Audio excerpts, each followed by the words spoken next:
இப்பதான் சித்திரை திருவிழா முடிஞ்சிருக்கு. அழகர் ஆத்துல இறங்குற வைபவத்தெல்லாம் பத்தி நம்ம கேள்விப்பட்டிருக்கோம். இந்த ஆறு, இந்த ஏரி அண்ட் இந்த தீர்த்தம், அங்க இந்த அழகர் கோயிலுக்கு மேல இந்த நோய் தீர்க்கும் குணநலன்கள்லாம் ரொம்ப அதிகமாவே இந்த தீர்த்தத்துல இருக்கு அப்படின்னு கேள்விப்படுறோம். அதனால இந்த தீர்த்தத்துல நீராடினா நம்மளோட நோய் எல்லாம் குணமாகும் அப்படிங்கிறது ஒரு பெரிய நம்பிக்கை. இந்த தீர்த்தத்துல பண்ணா அழகர் கருத்து போயிடுறாராமா. இதோட வினோதமான ரகசியம் இன்னுமே புரியலையாம். அதனால நூபுர தீர்த்தத்துலதான் அவர் எப்பவும் நீராடிட்டு இருக்கார் அப்படிங்கிறது இந்த தீர்த்தத்துடைய இன்னொரு மகிமை. இந்த தவளையா மாறின சுதப்பர் வைகை ஆற்று பக்கத்துல இருந்து பெருமாளை நோக்கி நிறைய தவம் பண்ணியிருக்கார். அவருடைய தவத்துல மகிழ்ந்த பெருமாள் கட்டுமானத்தின் வலிமை, கட்டிடங்களின் பாதுகாப்பு, ஸ்ரீ துர்கா டிஎம்டி கம்பிகள்.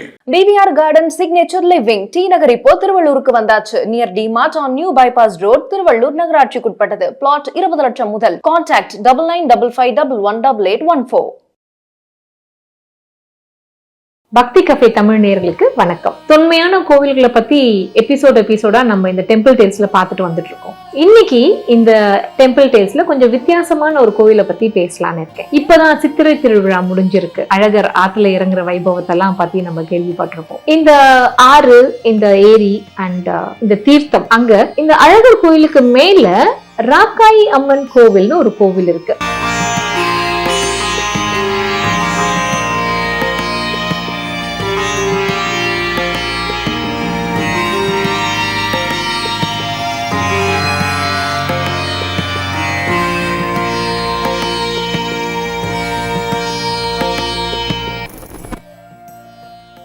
இது ரொம்ப பெரிய கோவில் எல்லாம் கிடையாது. ஆனா இங்க ரொம்ப விசேஷமான ஒண்ணு, அதாவது நூபுர கங்கை தீர்த்தம் அப்படின்னு ஒண்ணு அங்க வருது. அந்த தீர்த்தத்தோடைய எங்க இருந்து ஆரம்பிக்குது அப்படின்னு தெரியல. நார்மலா சொல்லுவாங்க நதி மூலம் ரிஷி மூலத்தெல்லாம் ஆராயக்கூடாதுன்னு. அது மாதிரி இந்த நூபுர கங்கையோடைய உற்பத்தி ஆகிற அந்த இடத்தை என்னதான் ரிசர்ச் பண்ணாலும் யாரால கண்டுபிடிக்க முடியல அப்படின்னு சொல்றாங்க. இந்த தீர்த்தம் பாத்தீங்கன்னா இந்த தீர்த்தத்துல இரும்பு சத்து, தாமிர சத்துலாம் ரொம்ப அதிகமா இருக்கு. இந்த நோய் தீர்க்கும் குணநலன்கள்லாம் ரொம்ப அதிகமாவே இந்த தீர்த்தத்துல இருக்கு அப்படின்னு கேள்விப்படுறோம். அதனால இந்த தீர்த்தத்துல நீராடினா நம்மளோட நோய் எல்லாம் குணமாகும் அப்படிங்கிறது ஒரு பெரிய நம்பிக்கை. இந்த ராக்காயி அம்மன் அங்கிரஸ் ரிஷியோடைய மகள்னு சொல்லப்படுது. இன்னொரு பக்கம் பாத்தீங்கன்னா இவங்க வேட்டுவ குலத்தோட குலதெய்வம்னு சொல்லப்படுது. இந்த கோவில் பழமுதிர்ச்சோலை, அதாவது அறுபடை வீடுகளில் ஒன்றான பழமுதிர்ச்சோலையும் தாண்டி நம்ம மேல போனீங்கன்னா அந்த இடத்துல உங்களுக்கு இருக்கக்கூடிய ஒரு கோவில். ரொம்ப அமைதியான கோவில். இந்த கோவிலுடைய விருட்சம் ஜோதி மரம், சந்தன மரம். அதோட வாசமே ரொம்ப அருமையா இருக்கும். அப்படியே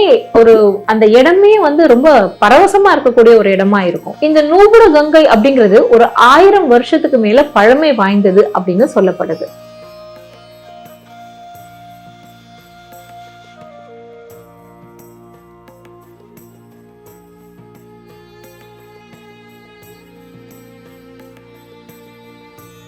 இந்த தீர்த்தம் அப்படியே முருகரோட பாதத்தை தொட்டு அழகரோட அடிகளை கழுவிட்டு அப்படியே கீழே போய் ஏரி வயல்கள்ல போய் சேருது. இந்த ஆற்று நீரோட ருசியும் இதுல விளையக்கூடிய தானியங்களுடைய ருசியும் பாத்தீங்கன்னா இத தேனாறு அப்படின்னு கூட சொல்றாங்க. இந்த ராக்காயி அம்மன் கோவில்ல இருக்கிற மாதவி மண்டபத்துல உட்கார்ந்துதான் இளங்கோவடிகள் சிலப்பதிகாரத்தை எழுதினார் அப்படின்னு ஒரு செவிவழி செய்தியும் இருக்கு. இது இந்த கோவில்ல ஒரு விசேஷம். அழகர் கோயிலோட பிரசாதம் அந்த சம்பா தோசை எல்லாருக்கும் தெரியும்னு நினைக்கிறேன். அந்த பிரசாதத்தை இந்த தண்ணியில தான் செய்யறாங்க. அதனாலதான் அதுக்கான அந்த ஸ்பெஷல் ருசி இருக்கோ அப்படின்னு கூட அழகர் கோவில்ல ஒரு ஸ்பெஷல் பிரசாதம் இருக்கும், சம்பா தோசை. அந்த பிரசாதத்தை இந்த தண்ணியில தான் செய்யறாங்களாமா. இந்த தீர்த்தத்துடைய மகிமை இன்னும் நிறைய இருக்கு. என்னன்னு கேட்டீங்கன்னா அழகருடைய திருமஞ்சனத்துக்கு இந்த நூபுர தீர்த்தத்தை தான் கொண்டு அவருக்கு திருமஞ்சனம் பண்றாங்க. இந்த தீர்த்தத்துக்கு இன்னொரு ஸ்பெஷாலிட்டி இருக்கு. அழகரோட திருமஞ்சனத்துக்கு மட்டும் தினந்தோறும் 2 மைலுக்கு அப்பால இருக்கிற இந்த நூபுர கங்கை தீர்த்தத்தை கொண்டு வந்துதான் திருமஞ்சனம் பண்றாங்க. இது இப்ப மட்டும் இல்ல, இந்த உற்சவ காலத்துல கூட மதுரை வண்டியூருக்கு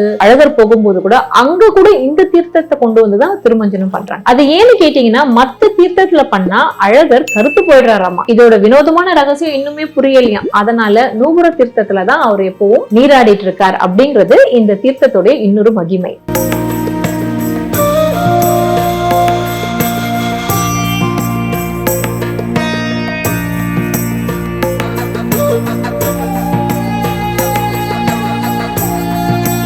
இவ்வளவு நாள் பேசப்பட்ட இந்த தீர்த்தம் எப்படி இங்க வந்தது, இதற்கோட புராண கதை என்ன அப்படின்னு தெரிஞ்சுக்கலாமா? நம்மளுடைய பிரம்மதேவர் இருக்காருல்ல, அவர் பல காலமா தவம் பண்ணிட்டு இருந்தாராம் நம்மளுடைய நாராயணனுடைய திருப்பாதத்தை பார்க்க. அந்த நேரம் நம்மளுடைய பெருமாள் நிறைய அவதாரங்கள் எடுக்கும் பொழுது அந்த வாமன அவதாரத்துல அவர் அந்த விஸ்வரூபம் எடுத்து மேல போய் அவருடைய பாதத்தை வைக்கும் பொழுது அந்த நேரத்துல பிரம்மலோகத்துல இருந்து பிரம்மர் நாராயணனுடைய திருவடிகளை கண்டிருக்கார். அதுக்கு அபிஷேகம் பண்றதுக்காக அவருடைய பொற்கலசத்துல இருந்து கங்கைய அவரு அந்த பாதத்துல ஊத்தி அபிஷேகம் பண்ணும் பொழுது அந்த நூபுரம், அந்த அவர் கால்ல இருக்கிற அந்த நூபுரத்துல பட்டு அது கீழே சிந்தி இருக்கு. அதத்தான் இன்னைக்கு நம்ம இந்த கங்கை, நூபுர கங்கை அப்படின்னு சொல்றோம். ரொம்ப ஸ்பெஷலான கதையா இருக்குல்ல புராண கதைகள். சோ அப்படி இருந்து வந்ததுதான் இந்த நூபுர கங்கை. அப்போ இதோடைய உற்பத்தி ஆகிற இடம் எங்கன்னு கண்டுபிடிக்க முடியலன்னா அது வாஸ்தவம் தானே. அது மட்டும் இல்ல, இதுக்கு இன்னொரு கதை கூட இருக்கு. சுதப்ப ரிஷி அப்படிங்கிறவரு இந்த நூபுர கங்கையில நீராடிட்டு இருந்தாராம். அப்போ இருக்கிறதுலே கோவக்கார ரிஷி தெரியும் இல்லையா,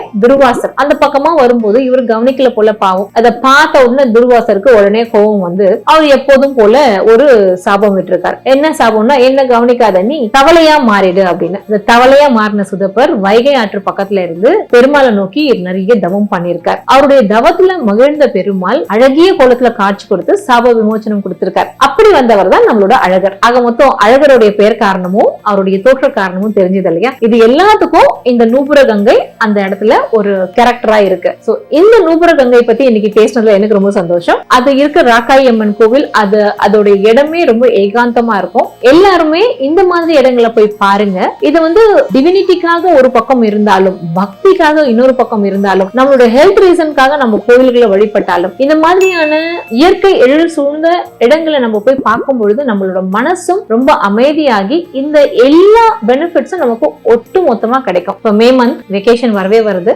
இந்த மாதிரி இடங்கள்லாம் பிளான் பண்ணி போய் என்ஜாய் பண்ணி பாருங்க. இதே மதுரையில இன்னும் நிறைய இடங்கள் இருக்கு. அடுத்தடுத்த எபிசோட்ஸ்ல நம்ம கவர் பண்ணுவோம். அடுத்த ஒரு பியூட்டிஃபுல் கோவிலோட உங்களை நான் சந்திக்கிறேன். அதுவரை உங்களிடம் விடைபெறுகிறேன். நன்றி, வணக்கம். இந்த வீடியோ உங்களுக்கு பிடிச்சிருந்தா லைக் பண்ணுங்க, ஷேர் பண்ணுங்க, கமெண்ட் பண்ணுங்க. மறக்காம பெல் பட்டனை கிளிக் பண்ணிட்டு பக்தி கஃபே தமிழ் சேனலை சப்ஸ்கிரைப் பண்ணிடுங்க.